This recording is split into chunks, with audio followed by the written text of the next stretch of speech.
happened that wasn't ongoing.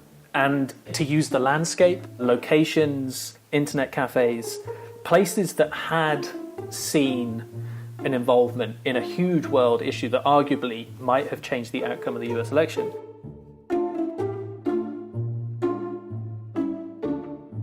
There used to be a factory over on the horizon. There used to be this here. There used to be that here.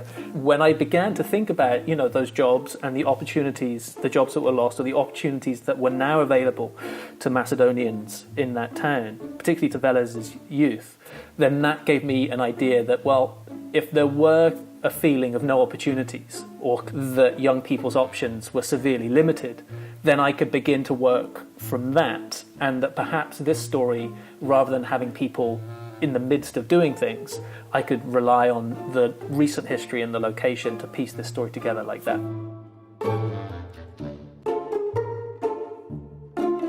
They figured very early on that the stories, just through analytics and data, the stories that were clicked most, the stories that were followed through on Facebook to their logical conclusion, were the outrageous stories of Trump supporters and the Republican Party.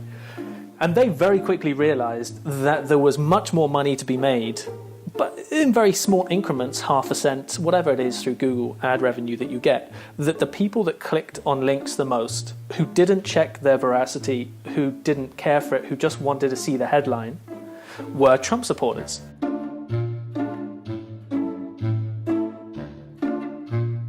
And so with Boris, the guy just wanted to make some money. And when he was making lots of money, he figured he could quit school.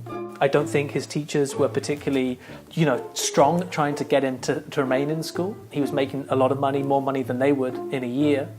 They encouraged him. It was always my intention to capture a more reportage moment of him engaging with his friends, perhaps in one of those internet cafes, perhaps in one of those bars. But all of those things just didn't materialize in the way that I would have liked to. I spoke to him about how he would like to be photographed, how he would like to be sitting, where we should do it. It was a cooperation to get that picture of him sitting on the computer screen. Macedonia's response to being caught up, or being the center of one of the biggest stories of 2016, with fake news and the sharing of fake news online, I think was met with kind of a little bit of grudging respect for the people that had done it. There was something else out there and they wanted a piece of it.